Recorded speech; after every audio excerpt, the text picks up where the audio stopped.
Muy buenas noches, profesor. El día de hoy vamos a estar exponiendo el tema de efectos de la pandemia en el desarrollo de los estudiantes. Mi grupo es el número 7, conformado por quien les habla, Sofía Quispe, y mis compañeras Diana Guillén y Edith Condori. Bien, vamos con la introducción. Bien sabemos que en el año 2020 llegó la pandemia por COVID-19.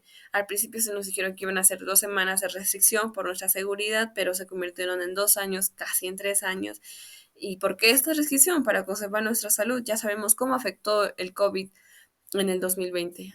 Vamos a ir entonces con los principales retos que hubieron en la educación virtual.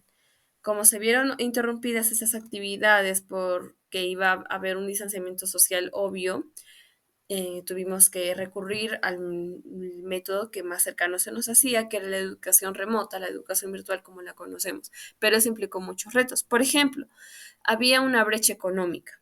No todos teníamos el mismo acceso a las herramientas o a la tecnología necesaria para poder llevar a cabo una educación remota, una educación virtual a distancia. No había comodidad en el hogar, no había una silla y un escritorio adecuados en las que el estudiante pueda desarrollar sus actividades con normalidad. Había conectividad inestable y algo importante también es la interrupción constante de los integrantes de la familia, pues al estar todos en la misma casa por pandemia, por cuarentena, lamentablemente no hubo la misma atención que se debería prestar en unas clases normales, presenciales.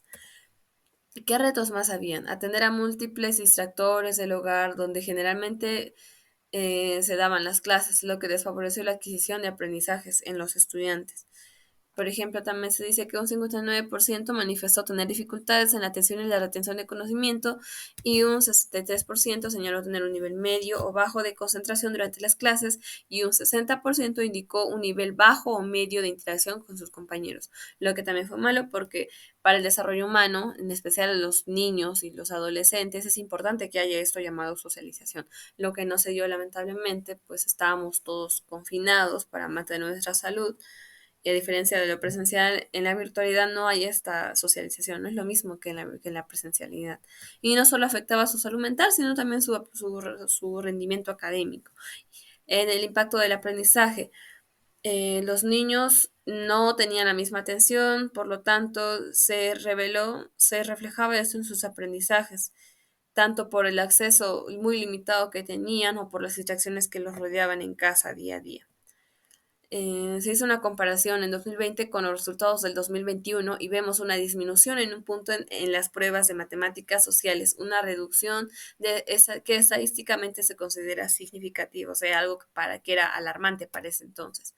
Y hablando de los efectos de la salud mental, por ejemplo, el burnout académico, que es un término que se utiliza para hablar de la sobrecarga académica que hay en el momento de, hablando de los trabajos académicos, y aún más en este caso por el estrés, la ansiedad, la depresión y el estado psicológico negativo que conllevaba estar en casa todo el día.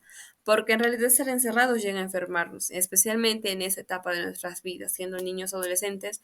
Me incluyo porque he terminado el colegio en virtualidad, al igual que muchos de mis compañeros en nuestra clase. Luego, de lo presencial a lo remoto. No hubo una capacitación, no había una buena metodología como para poder decir que esta educación virtual iba a salir bien. Literalmente puedo decir que se hizo lo que se pudo porque fue muy imprevisto. De un día a otro nos declararon en estado de emergencia, lo que tuvo un impacto negativo al momento de enseñar porque no había lo adecuado.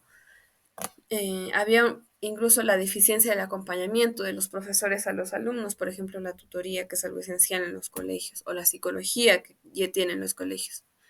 Las conclusiones son que a falta de la tecnología y la conectividad inestable se ampliaron las brechas de aprendizaje en América Latina y en el Caribe, hablando en general, no solo en el Perú.